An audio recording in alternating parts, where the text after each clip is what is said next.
وسلام على عباده الذين اصطفى أما بعد أعوذ بالله من الشيطان الرجيم بسم الله الرحمن الرحيم يا أيها الذين آمنوا بالله ورسوله وقال النبي صلى الله عليه وسلم لا إيمان لمن لا عهد له وقال النبي صلى الله عليه وسلم لا إيمان لمن لا أمانة له أو كما قال عليه الصلاة والسلام سبحان ربك رب العزة عما يصفون وسلام على المرسلين والحمد لله رب العالمين اللهم صل على سيدنا محمد وعلى آل سيدنا محمد وبارك وسلم اللهم صل على سيدنا محمد وعلى آل سيدنا محمد وبارك وسلم اللهم صل على سيدنا محمد وعلى آل سيدنا محمد وبارك وسلم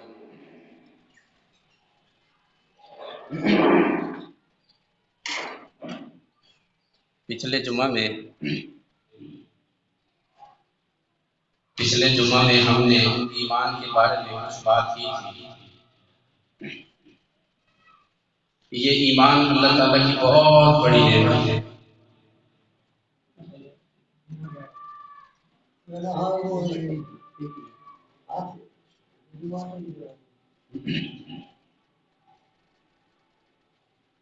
اور ایمان کی اہمیت کو سمجھنا اور اس کی عظمت کو دل میں رکھنا چاہیے. یہ ایمان اللہ تعالیٰ کی نعمتوں میں سے سب سے بڑی نعمت ہے.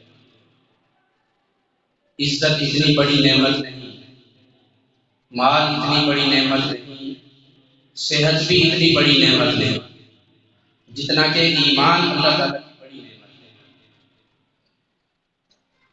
چنانچہ اس ایمان کی ہر مومن بندے کو فکر ہونی چاہیے. اس ایمان کو بنانے کی بھی فکر ہونی چاہیے، اس ایمان کو چمکانے کی بھی فکر ہونی چاہیے، اور اس کے ساتھ ساتھ ایمان کی حفاظت کی بھی فکر ہونی چاہیے. ایک حدیث میں نبی علیہ الصلوۃ والسلام نے ارشاد فرمایا کہ آخر دور میں، آخر زمانے میں ایک وقت ایسا آئے گا، ہر طرف فتنوں کا دور ہوگا، تو اس طرح فتنے اس دنیا میں غالب آ جائیں گے اور لوگوں کے ایمان کی یہ حالت ہوگی کہ صبح اٹھیں گے تو مومن ہوں گے، اور شام کو جب اپنے خوابگاہ کی طرف لوٹ رہے ہوں گے تو وہ کافر ہو چکے ہوں گے، اور شام کو اگر وہ مومن ہوں گے تو صبح کو جب وہ اٹھیں گے تو اس وقت وہ کافر ہو چکے ہوں گے. یعنی ایسا فتنوں کا دور ہوگا کہ ان فتنوں کی وجہ سے ایمان کے ضائع ہو جانے کا پتہ بھی نہیں چلے گا. ہم آج کے دور میں دیکھ سکتے ہیں کہ ہمارے معاشرے میں جہالت اتنی غالب ہے کہ ایسے کلمات لوگ کہہ دیتے ہیں کہ جن کی وجہ سے بندے کا اعمال اور ایمان جاتا رہتا ہے. ایسے اعمال ہیں جن کی وجہ سے بندے کا ایمان ختم ہو جاتا ہے اور بندہ دائرہ اسلام سے خارج ہو جاتا ہے. تو ہمیں اس کی فکر کرنے کی ضرورت ہے. ہم اپنے ذہن میں، اپنے گمان میں تو مومن بنے پھر رہے ہوتے ہیں، لیکن ہمارے بعض علماء یہ بھی کہتے ہیں کہ آج کے دور میں اکثر لوگوں کا ایمان ہے ہی نہیں.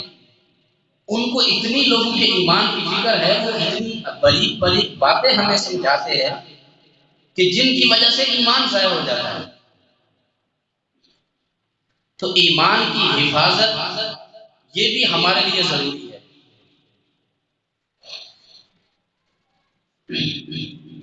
چنانچہ ایمان کے متعلق 4 باتیں یاد رکھنا ضروری ہے. یہ ایمان اللہ تعالیٰ کی چونکہ بہت بڑی نعمت ہے، اس لیے اس ایمان کا بھی انسان کو تذکرہ کرتے رہنا چاہیے۔ صحابہ کرام رضی اللہ تعالیٰ عنہ ہوتے تھے تو ان کو جب بھی فرصت ملتی تھی، جب بھی آپس میں بیٹھتے تھے تو ایمان کے تذکرے کرتے تھے، اور جتنا جس کا ایمان کامل ہوتا ہے اس کو اپنے ایمان کی اتنی زیادہ فکر پڑ جاتی ہے۔ جو ایمان کی اہمیت کو سمجھتا ہے، عظمت کو جانتا ہے، اس کو فکر بھی اتنی زیادہ ہوتی ہے۔ چنانچہ حضرت عمر رضی اللہ تعالیٰ عنہ کا واقعہ جو پہلے بھی میں نے عرض کیا کہ ان کو اپنے ایمان کی اتنی فکر ہوتی تھی کہ ایک دفعہ حضرت حذیفہ رضی اللہ تعالیٰ عنہ جن کو نبی علیہ السلام نے منافقین کے نام بتائے تھے، تو ان کے پاس جا کے کہتے ہیں کہ حذیفہ، میں آپ کو یہ تو نہیں کہتا کہ مجھے سارے منافقین کے نام بتاؤ، لیکن مجھے ڈر ہے کہ میرا نام ان میں شامل نہ ہو، صرف مجھے اتنا بتا دو کہ ان منافقین میں کہیں میرا نام تو شامل نہیں ہے۔ حالانکہ عمر رضی اللہ تعالیٰ عنہ کو نبی اسلام نے جنت کی خوشخبری سنا دی تھی کہ یہ جنتی ہے، لیکن اس کے باوجود بھی ایمان کی فکر تھی۔ تو ایمان کے بارے میں 4 باتیں یاد رکھیں۔ سب سے پہلی بات، اور ان باتوں کو ہم ذرا توجہ سے دھیان سے سنیں اور اس کے اوپر عمل کی کوشش کریں، اور آج ہمیں اندازہ ہوگا کہ ہمیں تو ایمان کے بارے میں کچھ سوچا سمجھے نہیں ہے۔ سب سے پہلی بات ہمیشہ یاد رکھیں کہ ایمان ملتا ہے طلب سے۔ جتنا جس کے دل میں طلب شوق ہوتا ہے اتنا اللہ تعالیٰ اس کو ایمان کی نعمت سے نوازتے ہیں، اور جس کے دل میں ایمان کی طلب ہی نہ ہو، چاہت ہی نہ ہو، اللہ تعالیٰ اس کو ایمان دیتے ہی نہیں۔ یہ بہت بڑی نعمت ہے، اللہ تعالیٰ ایسے فریضے نہیں تقسیم کر دیتے۔ تو ایک اسی مضمون کو اللہ تعالیٰ نے قرآن مجید میں بھی ارشاد فرمایا کہ اگر اللہ تعالیٰ چاہتے تو سارے دنیا کو، سارے لوگوں کو مومن بنا دیتے، لیکن اللہ تعالیٰ بندے کی چاہت کو دیکھتے ہیں، یہ کتنا دل میں ایمان کی طلب رکھتا ہے۔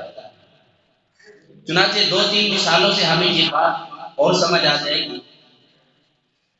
نبی علیہ السلام کے ایک چچا ہیں، سکے چچا ہیں، ابو جہل ان کا نام ہے۔ وہ شکل میں بھی بہت اچھے تھے اور دنیا کی ظاہری عزت اور وقار بھی ان کا بہت زیادہ تھا۔ مکے کے سردار تھے اور ایسے سمجھدار اور دانا آدمی تھے کہ ان کو ابو الحکم کہا جاتا ہے، یعنی داناؤں کا بھی باپ۔ سارے مکے کے وہ فیصلے کیا کرتے تھے، لیکن اس ظاہری وجاہت اور وقار کے باوجود چونکہ دل میں ایمان کی طلب نہیں تھی، تو نبی کا چچا ہونے کے باوجود بھی وہ ایمان سے معروم کیا، ایمان کو قبول نہیں کیا۔ اور اس کے بالمقابل ہم دیکھیں کہ بلال رضی اللہ تعالیٰ عنہ جو شکل کے بھی کالے، ہونٹ بھی موٹے، اور غلام کی حیثیت، اس زمانے میں غلام کو تو کوئی مخلوق ہی نہیں سمجھا جاتا تھا، غلام بھی ہیں اور کالے بھی ہیں، ہونٹ بھی موٹے ہیں، بد شکل بھی ہیں، لیکن ایمان کی طلب جب ان کے دل میں پیدا ہوئی اور ایمان کو قبول کیا تو اللہ نے ان کو وہ شان دی کہ چلتے دنیا میں تھے اور ان کے قدموں کی آواز جنت میں سنائی دیتی۔ یہ طلب سے ملتا ہے، طلب نہ ہو تو نبی کا چچا بیمار ہے۔ ابو لہب نبی علیہ السلام کے چچا ہیں، ساری زندگی نبی علیہ السلام کی خدمت کی، قدم قدم پہ ان کا ساتھ دیا۔ حالانکہ اگر نظریات مختلف ہوں تو سگا باپ ہی چھوڑ دیتا ہے اپنے بیٹے کو، لیکن ابو لہب کا کمال دیکھیے، نہیں اپنا ابو طالب جو تھے نبی علیہ السلام کے چچا، انہوں نے ساری زندگی نبی علیہ السلام کا ساتھ دیا، لیکن دل میں ایمان کی چونکہ طلب نہیں تھی۔ نبی علیہ السلام نے بڑی کوشش فرمائی۔ ہر بندے کی چاہت ہوتی ہے کہ میرا جو قریبی ہے، میرا دوست ہے، میرا چچا ہے، وہ مسلمان ہو جائے، وہ نیک بن جائے، وہ سیدھے راستے پہ آ جائے، ہر کسی کی چاہت ہوتی ہے۔ اور جو نبی علیہ السلام کی خدمت کر رہا ہے ان کے بارے میں نبی علیہ السلام کے دل میں کتنی زیادہ تمنا ہوگی، حتیٰ کہ ان کی وفات کا وقت قریب آ گیا، نبی علیہ السلام تشریف لائے اور کہنے لگے چچا جان آپ بس میرے کان میں خاموشی سے دھیمی آواز سے بس مجھے کلمہ پڑھ کے سنا دیجئے تاکہ میں قیامت کے دن آپ کی سفارش کر دوں۔ لیکن ایمان کی چونکہ طلب نہیں تھی، اللہ نے معلوم کر دیا، ایمان قبول نہیں کیا۔ تو نبی علیہ السلام کا وہ چچا جس نے ساری زندگی خدمت بھی کی، ساتھ بھی دیا، طلب نہ ہونے کی وجہ سے اللہ نے اس کو ایمان سے معلوم کر دیا۔ وقت کا فرعون ہے، بادشاہ ہے، اور ایسی اس کی مستحکم حکومت تھی کہ اس نے بنی اسرائیل کے معصوم ہزاروں معصوم بچوں کو ذبح کروا دیا، کوئی بات ہی نہیں کر سکتا تھا اس کے سامنے۔ آج کے دور میں ہمارا کوئی بادشاہ ذرا کسی معصوم بچے کو قتل تو کروائے، دیکھیں اس کے ساتھ بنتا کیا ہے، چھٹی ہو جانی ہے اس کی۔ ایسی اس کی مضبوط حکومت کہ کوئی نہیں بولتا تھا، معصوم بچوں کو پیدا ہوتے ہی ذبح کروا دیتا۔ کتنی اللہ تعالیٰ نے ان کو دنیا کی عزت دی، اور ایسی اللہ نے ان کو صحت دی کہ ساری زندگی کبھی سر میں درد بھی نہیں ہوا، حتیٰ کہ اتنا وہ اپنے آپ میں متکبر ہو گیا اور کہتا تھا کہ انا ربکم الاعلی، اور تمہارا رب تو میں ہی ہوں، تو تمہیں ساتھ کھلا پلا رہا ہوں، تمہیں رزق روزی تو میں دے رہا ہوں۔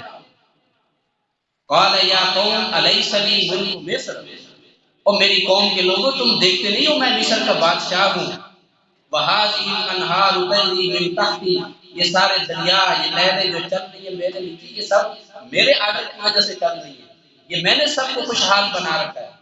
افلا تبصرون، تم دیکھتے نہیں ہو میں خدا ہوں۔ ایسا متکبر، لیکن ایمان کی طلب نہیں تھی۔ موسیٰ علیہ السلام کو اللہ تعالیٰ نے باقاعدہ نومینیٹ کر کے فرعون کا نام لے کے اس کی طرف بھیجا، اذهب الى فرعون، جاؤ ذرا فرعون کے پاس، ان کو ہدایت کی بات کہو۔ اللہ نے موسیٰ اور ہارون دونوں کو بھیجا، اذهبا الى فرعون، وہاں بھی فرعون کا نام لیا۔ لیکن اس کے بالمقابل جو موسیٰ علیہ السلام کے مقابلے میں جادوگر آئے تھے، یہ قرآن میں تفصیلی واقعہ موجود ہے، کئی جگہ موجود ہے۔ اب ان جادوگروں کے دلوں میں کچھ نہ کچھ ایمان کی طلب اور اسی طرح موسیٰ علیہ السلام کا کچھ نہ کچھ احترام تھا۔ اب مقابلہ جب ہو رہا تھا تو ان جادوگروں نے موسیٰ علیہ السلام کو صرف احتراما اور تعظیما صرف اتنی بات کہہ دی، یا موسیٰ اما ان نلقی و اما ان نکون نحن الملقین، اے موسیٰ ہمارا مقابلہ تو ہو رہا ہے، کمپٹیشن ہے، لیکن آپ سٹارٹ لیتے ہو یا ہم پہل کریں؟ یہ تعظیماً صرف انہوں نے پوچھ دیا کہ آپ ابتدا کرنا چاہیں آپ کی مرضی، اگر آپ کہتے ہو تو ہم پہلے اپنا جادو کا مظاہرہ کرتے ہیں۔ تو صرف اتنی سی تعظیم کی وجہ سے اللہ تعالیٰ نے ان جادوگروں کی پوری جماعت کو ہدایت سے نوازا، سارے مسلمان ہیں۔ اور پھر فرعون کو آگے سے غصے ہو گیا اور کہتا ہے یہ کیا تم نے، میں نے تو تمہیں بلایا تھا موسیٰ علیہ السلام سے مقابلہ کرنے کے لیے اور تو تم ان کا شکار ہو گئے۔ تو کہنے کا مطلب یہ ہے کہ وہ فرعون جس کی طرف باقاعدہ اللہ نے نام لے کے بھیجا، ایمان کی طلب نہ ہونے کی وجہ سے وہ محروم ہو گیا، اور وہ جادوگر جن کے دل میں تھوڑی سی بھی ایمان کی طلب تھی، تھوڑی سی بھی ہدایت کی تعظیم تھی، اللہ نے ان کو ایمان سے نواز دیا۔ تو ایمان کی سب سے پہلی سیڑھی کہ ایمان ملتا ہے بندے کو طلب سے، چاہت سے، شوق سے۔ جب دل میں طلب نہ ہو تو اللہ ایمان نہیں دیتے۔ نوح علیہ السلام کی مثال دے دیں کہ ان کا ایک بیٹا، ان کے دل میں ایمان کی طلب نہیں تھی، نوح علیہ السلام بلا بھی رہے ہیں، بیٹا سیلاب آ رہا ہے، طوفان آ رہا ہے، یا بنی ارکب معنا، آؤ ہمارے ساتھ کشتی میں سوار ہو جاؤ، لیکن وہ کہتا تھا ابا جی میں وہ اتنا اونچا چڑھ جاؤں گا، میں پہاڑ پہ چڑھ جاؤں گا، آپ ٹینشن نہ لیں۔ طلب نہ ہونے کی وجہ سے نبی کا سگا بیٹا بھی ایمان سے مار دیا اور ان کے سامنے اللہ تعالیٰ نے ان کو غرق فرما دیا۔ تو ایمان طلب سے ملتا ہے، ہمارے دل میں جتنی ایمان کی طلب اور تڑپ ہوگی اللہ تعالیٰ اتنا ہمیں ایمان سے نوازے گا۔ اور ایمان کے بارے میں دوسری بات کہ ایمان چمکتا ہے اعمال صالحہ سے۔ ایمان بندے نے قبول تو کر لیا، حاصل تو ہو گیا، ہم مسلمانوں کے گھر میں پیدا تو ہو گئے، مومن شمار ہو گئے، لیکن اب اس ایمان میں جو ترقی ہوتی ہے، ایمان میں جو چمک دمک پیدا ہوتی ہے، اس کی جو اندر حلاوت پیدا ہوتی ہے، وہ اعمال صالحہ کی وجہ سے، نیکیوں کے ساتھ۔ آج کے دور میں دیکھیں ہم کتنی بڑی غلطی میں مبتلا ہے، زندگی میں کوئی نیک عمل نہیں ہے۔ کتنے ایسے لوگ ہیں ہمارے اپنے کہ ساری زندگی ایک نماز بھی نہیں پڑھتے، ایک روزہ بھی نہیں ہے، زندگی میں نیکی کا نام و نشان بھی نہیں ہے، اور جب بھی کوئی بات ہوتی ہے تو فوراً کہتے ہیں ہم مسلمان نہیں ہیں، ہم مومن نہیں ہیں۔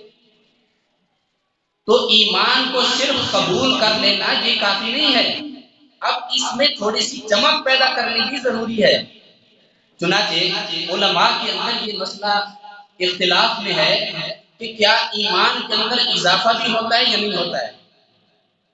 ہر ایک کے اپنے دلائل ہیں، ہر امام جو ہے وہ اپنی دلیلیں پیش کرتا ہے، لیکن امام اعظم جن کی ہم پیروی کرتے ہیں، امام ابو حنیفہ رحمۃ اللہ علیہ جو ہمارے مسلک کے امام ہیں، وہ فرماتے ہیں کہ ایمان میں اضافہ یا بڑھوتری یہ نہیں ہوتی ہے۔ تو ان سے کسی نے اعتراض کیا کہ بھئی قرآن مجید کی آیت تو یہ کہتی ہے کہ ایمان میں اضافہ ہوتا ہے، وَإِذَا تُلِيَتْ عَلَيْهِمْ آيَاتُهُ زَادَتْهُمْ ایمانا، جب آیات تلاوت کی جاتی ہیں تو ایمان والوں کا ایمان بڑھ جاتا ہے۔ تو آپ کیسے کہتے ہیں ایمان نہیں بڑھتا ہے؟ تو وہ اس آیت کا مطلب یوں ارشاد فرماتے ہیں کہ ایمان کی مقدار تو وہی ہے، مثلا اللہ کو ماننا، رسول کو ماننا، فرشتوں کو ماننا، تو جتنی چیزیں ہیں ایمان کے متعلق اس کی مقدار تو اتنی رہتی ہے، لیکن جو اضافہ ہوتا ہے وہ اس کی چمک دمک میں اضافہ ہوتا ہے۔ ایمان چمکتا ہے، اور جتنا انسان گناہوں کی طرف مائل ہو جاتا ہے، گناہ کرتا رہتا ہے، اس کا ایمان اتنا ہی دھیما اور مدم ہو جاتا ہے۔ حتیٰ کہ ایک وقت ایسا بھی آتا ہے کہ گناہ کر کر کر کے انسان کا دل اتنا بجھ جاتا ہے کہ اس کا ایمان ضائع ہو جاتا ہے، اس کو پتہ بھی نہیں ہوتا ہے۔ تو اعمال ایسے ہیں، اللہ تعالیٰ نے قرآن میں بھی جگہ جگہ یہ بات کہی ہے کہ تم اگر یہ کیا تو تمہارا ایمان ایسے ضائع ہو جائے گا تمہیں پتہ ہی نہیں چلے گا۔ تو گناہوں کی وجہ سے ایمان مدم ہو جاتا ہے، اور نیک اعمال جو ہیں کہ ایمان کو چمکاتے ہیں، اس میں اضافہ کر دیتے ہیں۔ تو ایمان چمکتا ہے اعمال صالحہ کے ساتھ۔ تو جو بندہ ساری زندگی نیک اعمال کرتا رہتا ہے، نمازوں کی پابندی کرتا ہے، تسبیحات پڑھتا ہے، کثرت سے ذکر بھی کرتا ہے، تو اس کے ایمان کی اپنی ایک کیفیت ہوتی ہے۔ چنانچہ نبی علیہ الصلوۃ والسلام کی ایک حدیث مبارکہ بھی ہے، ارشاد فرمایا کما تعیشون تموتون، تم جیسی زندگی گزارو گے تو تمہارا خاتمہ بھی اسی طریقے پر ہوگا۔ اب ساری زندگی تو ہم گزارے گناہوں میں اور بدعملی میں، اور ہم امید یہ رکھیں کہ مرتے وقت ہمیں کلمہ نصیب ہو جائے گا، یہ ہمارا خیال ہے صرف۔ اگر ہم چاہتے ہیں کہ ہماری موت ایمان کے اوپر ہو تو ہمیں ساری زندگی اس ایمان کے اوپر محنت کرنی ہوگی، ساری زندگی ہمیں نیکیاں کرنی ہوگی، ہمارے سارے احتیاط کرنے ہوں گے۔ چنانچہ ہمارے حضرت دامت برکاتہ وہ فرماتے ہیں کہ ہمیں ایک ڈاکٹر صاحب ملے، وہ ایمرجنسی میں ان کی ڈیوٹی ہوتی تھی، تو انہوں نے مجھے بڑی عجیب بات بتائی۔ وہ فرماتے ہیں کہ آج کے دور میں نے نوٹ کیا کہ کتنے لوگوں کو کلمہ نصیب ہوتا ہے ایمرجنسی میں، چونکہ اکثر ایسے کیسز آتے رہتے ہیں کہ وہ عین وقت میں آتے ہیں، ان کا آخری وقت ہوتا ہے، تو کہتے ہیں میں روزانہ بعض دفعہ گنتا بھی ہوں کہ کتنے لوگوں نے کلمہ پڑھا، تو اس نے مجھے بتایا کہ 100 میں سے صرف 10 بندوں کو کلمہ نصیب ہوتا ہے، اور باقی سارے ایسے ہوتے ہیں کہ میں ان کو کلمے کی تلقین بھی کرتا ہوں، میں نے بعضوں کو لکھ کے بھی سامنے کیا، لیکن ان کی زبان سے کلمہ ادا ہی نہیں ہو رہا۔ تو اس بات کی ہمیں فکر کرنی ہے۔ تو ساری زندگی جو بندہ نیک اعمال میں لگا رہتا ہے، کوشش کرتا رہتا ہے، اب وہ اللہ سے امید رکھ سکتا ہے کہ اب اللہ تعالیٰ میرا خاتمہ ایمان پہ فرمائے گا۔ اسی طرح جو بندہ ایمان کی خاطر جتنی قربانی دیتا ہے، جتنا مجاہدہ برداشت کرتا ہے، اور جتنا خواہشات نفسانی کو چھوڑتا ہے، اللہ تعالیٰ کی فرما برداری کرتا ہے، اتنا اس سے بھی ایمان چمکتا ہے۔ چنانچہ صحابہ کرام رضی اللہ تعالیٰ عنہ کی کیا عجیب حالت ہوتی تھی کہ دنیا جہان کی کسی لالچ میں نہیں آتے تھے، کسی بڑی آفر کو بھی قبول نہیں کرتے تھے۔ دو تابعین کا واقعہ کتابوں میں لکھا ہے کہ وہ ایک دفعہ ایک جنگ میں گئے تو وہاں گرفتار ہو گئے دشمن کے ہاتھوں میں۔ بڑے سپہ سالار قسم کے یہ حضرات تھے، نوجوان تھے، بڑی باصلاحیت لوگ۔ تو جب وہ جو کافر لوگوں کا بڑا امیر تھا، بادشاہ تھا، ان کو کسی نے بتایا کہ یہ جو دو بندے ہیں جو تابعین ہیں، یہ بڑے کام کے بندے ہیں، اگر آپ ان کو کسی طرح ورغلا کے پھسلا کے اپنے دین کے اوپر لے آتے ہیں، یہ اپنا دین چھوڑ دیتے ہیں، تو یہ ہمارے بڑے کام آئیں گے، ہمارے انہوں نے بڑے کام کرنے ہیں۔ انہوں نے ان کو آفر کر دی، بھئی آپ اگر اپنا دین چھوڑ کے ہمارے دین پہ آ جاتے ہیں تو ہم آپ کو یہ وزارت دیں گے، آپ کو سپہ سالاری بھی دیں گے، آپ کو یہ، اور بڑی انہوں نے آفر کی۔ انہوں نے بالکل ایک لمحے کے لیے بھی اس کو قبول نہ کیا۔ اب کرتے کرتے نوبت یہاں تک آ گئی، انہوں نے کہا کہ چونکہ یہ کام کے بندے ہیں، اس لیے ان کے اوپر تھوڑا سختی کریں تاکہ یہ اپنے ایمان چھوڑ دیں۔ ان کے اوپر سختیاں کی گئی، طرح طرح کی مصیبتیں ان کے اوپر ڈالی گئی، حتیٰ کہ کرتے کرتے مختصر یہ کہ ایک وقت آیا کہ انہوں نے کہا کہ ہم آپ کو گرم تیل کی کڑھا میں ڈال دیتے ہیں اور وہیں پہ تم ٹکا موٹی باندھو گے۔ انہوں نے کہا کوئی بات نہیں، آپ ڈال دیں، لیکن ہم اپنے ایمان سے باز نہیں آئیں گے۔ کیا عجیب شان ہوتی تھی حضرات کی۔ تو انہوں نے ان کے سامنے ایک بہت بڑا تیل کا کڑھا گرم کیا، وہ تیل ابل رہا ہے۔ انہوں نے ان میں سے ایک ساتھی کو پکڑا اور اس کو اٹھا کے اس کڑھا میں ڈال دیا۔ وہ تھوڑی دیر میں مچھلی کی طرح تڑپ تڑپ کے وہ بیچارہ فوت ہو گیا۔ اب انہوں نے دیکھا کہ دوسرے بندے کی آنکھوں سے آنسو آ رہے ہیں۔ تو بادشاہ کہنے لگا کہ شاید یہ اب قبول کرنا چاہتا ہے۔ تو وہ کہنے لگا کہ بھئی ہم تو آپ کو پہلے ہی کہہ رہے ہیں کہ آپ ہمارا دین قبول کر لو، اپنا چھوڑ دو، ہم کون سا آپ کو سختیوں میں ڈالنا چاہتے تھے۔ تو انہوں نے آگے سے کہا او بدبخت، تو کیا سمجھ رہا ہے کہ میں موت کے ڈر سے رو رہا ہوں؟ ایسا ہرگز نہیں ہے، میں تو صرف اس بات پہ رو رہا ہوں کہ اے اللہ، آج تیری خاطر مجھے اپنی جان قربان کرنے کا موقع مل رہا ہے، کاش میرے پاس 1000 جانیں ہوتی اور میں ایک ایک کر کے اللہ تیرے نام پہ ایسے قربان کرتا۔ میرے پاس جان ایک ہی ہے، میں صرف اسی افسوس میں رو رہا ہوں، باقی مجھے کوئی فکر نہیں۔ تو دیکھیں ان حضرات کے ایمان کی کیا حالت ہوگی۔ حضرت کعب بن مالک رضی اللہ تعالیٰ عنہ غزوہ تبوک میں جب نبی اسلام تشریف لے گئے تو یہ سستی کی وجہ سے یا جیسے بھی سمجھ لیں وہ پیچھے رہ گئے تھے، شریک نہیں ہو سکے۔ تو واپسی پہ ان کو نبی السلام نے یہ سزا دی کہ آپ نے ان کا بالکل سوشل بائیکاٹ کر دیا، بھئی اس کے ساتھ کوئی میل جول نہ رکھے، کوئی بات نہ کرے۔ ان کی بیوی صاحبہ کو بھی منع کر دیا، ان کے ساتھ کوئی بات نہ کرے جب تک کہ اللہ ان کے بارے میں فیصلہ نہ کرے۔ اب یہ حضرت کعب بن مالک رضی اللہ تعالیٰ عنہ آبادی سے نکل گئے، دور پہاڑوں میں غاروں میں بسیرا کر لیا اور روتے رہے، اللہ سے معافیاں مانگتے رہے کہ میرے سے کتنی بڑی کوتاہی ہو گئی، غلطی ہو گئی۔ تو اس دوران میں غسان کا بادشاہ تھا، اس تک یہ خبر پہنچی کہ نبی علیہ السلام نے اپنے ایک صحابی کو یوں چھوڑ دیا ہے اور ان کے ساتھ بائیکاٹ کر لیا ہے۔ تو انہوں نے ایک خط بھیجا حضرت کعب رضی اللہ تعالیٰ عنہ کے پاس، اور اس خط میں لکھا کہ میں نے سنا ہے کہ آپ کے نبی نے آپ کو چھوڑ دیا ہے، آپ ایسا کریں آپ ہمارے پاس تشریف لے آئیں، ہمارے پاس وزارتیں اور عہدے آپ کے انتظار میں ہیں، آپ ہمارے پاس آ جائیں۔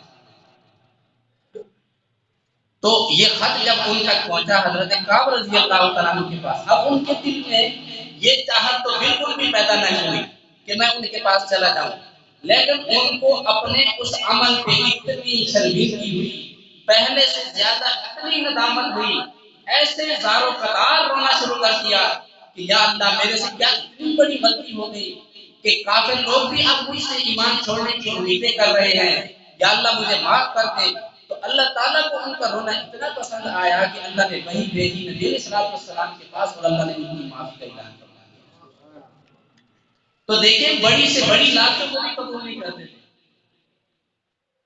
ایک اور صحابی کا بڑا عجیب واقعہ ہے کہ وہ ایک جگہ گرفتار ہو گئے، تو اس کا جو بادشاہ تھا وہ بھی نبی علیہ السلام کے اس صحابی کو اپنی طرف قائل کرنا چاہتا تھا، بڑی محنت کی، نہیں مان رہے تھے۔ ایک دن بڑے پریشان ہو کے گھر میں آیا وہ بادشاہ، بڑا پریشان بیٹھا تھا، تو ان کی بیٹی نے پوچھا ابا جان آپ کو کیا مسئلہ ہے؟ تو اس نے سارا واقعہ بیان کیا کہ اس طرح وہ بندہ ہے وہ ہاتھ ہی نہیں آ رہا ہے۔ تو اس کی بیٹی وہ بڑی خوبصورت تھی، شہزادی تھی، اس نے کہا ابا جان آپ مجھے اجازت دیں، میں ذرا دیکھتی ہوں یہ کیسے اپنا ایمان نہیں چھوڑتا ہے۔ اب آگے وہ تو صحابی تھے، ان کو کیا پتا تھا کہ وہ ہماری یہ آفت قبول کرتے ہیں یا نہیں۔ تو وہ شہزادی روزانہ بنتی سنورتی میک اپ کرتی اور روزانہ کسی نہ کسی بہانے اس قیدی کے پاس پہنچ جاتی تھی ملنے کے لیے۔ 40 دن وہ مسلسل وہاں ان کے پاس آتی جاتی رہی، کبھی کھانا دینے کے بہانے، کبھی کسی بہانے۔ پورے 40 دن میں اس صحابی نے ایک دفعہ بھی ان کی طرف نظر اٹھا کے نہیں دیکھی۔ وہ لڑکی بڑی حیران ہوئی، اس نے کہا پتہ نہیں یہ بندہ ہے کہ کیا چیز ہے، میرے پیچھے تو دنیا مرتی ہے، یہ میری طرف دیکھتا ہی نہیں ہے۔ اب اس کے دل میں بھی بڑی عجیب تڑپ سی پیدا ہو گئی۔ اس نے پوچھ لیا کہ بھئی آپ کیا چیز ہو، آپ یہ مجھے دیکھتے ہی نہیں ہو۔ تو انہوں نے بتایا کہ بھئی ہم تو اس نبی کے غلام ہیں جن نے ہمیں یہ حکم کیا ہے قُل لِّلْمُؤْمِنِينَ يَغُضُّوا مِنْ أَبْصَارِهِمْ، ایمان والوں تمہارے سامنے اگر کوئی ایسی چیز آ جائے کہ جن کو دیکھنا درست نہیں ہے تو تم اپنی نگاہیں جھکا دیا کرو، دیکھیں گے۔ تو وہ اتنی متاثر ہوئی، اس نے کہا کہ آپ بے فکر ہو جائیں، میں آپ کو یہاں سے نکلوا دوں کسی نہ کسی طرح۔ اس نے جا کے اپنے ابا جی سے بات کی کہ ابا جان وہ بیچارہ قید میں کتنے دن پڑا رہا ہے، اتنا عرصہ ہو گیا ہے، اب تھوڑا سا ہمیں آؤٹنگ کی اجازت دی جائے، میں ان کو ساتھ لے جاتی ہوں، بیٹھ کار میں لیتے، ممکن ہے اس کا دل ٹھیک ہو جائے۔ تو اسی بہانے اس کی بیٹی نے ان کو ساتھ لیا، سواری پہ بٹھایا اور موقع دیکھ کے جس نے اس کو فرار کیا۔ تو یہ ہوتی ہے ایمان کی خاطر قربانی دینا، کہ اپنا ایمان نہیں جانے دیا۔ تو آج ہم ذرا اپنی حالت کو دیکھیں کہ ہم تو ایک ہی نظر میں ایمان ضائع کر بیٹھتے ہیں، ایک ٹکوں کے پیچھے ہم اتنا ایمان ضائع کر بیٹھتے ہیں، جھوٹی قسمیں اٹھا لیتے ہیں، اللہ کی قسم میں نے اتنے کا ہی خریدا ہے، بس ایمان کی فکر نہیں ہے، ہمیں ایمان کی اہمیت نہیں ہے۔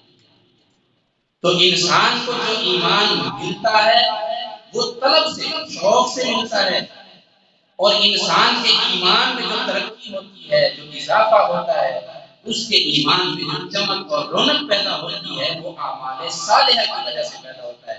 اسی طرح قربانی دینے سے، مجاہدہ کرنے سے، ان کے ذریعے انسان کا ایمان جو وہ چمکتا ہے، اور جب انسان کا ایمان چمکتا ہے پھر اس کو ایمان کے مزے آتے ہیں، ایمان کی حلاوت اس کو ملتی ہے۔ ہمیں اب ایمان کی حلاوت اور مزے کا نہیں پتا نا، تو نبی علیہ السلام نے ایسے اعمال بتائے ہیں، تو انہی اعمال کے ذریعے انسان کی ایمان میں ترقی بھی ہوتی ہے اور اس کو پھر ایمان کا مزہ ہی ملتا ہے۔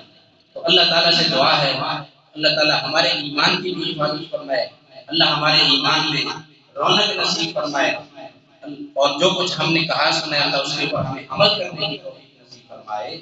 وآخر دعوانا الحمدللہ۔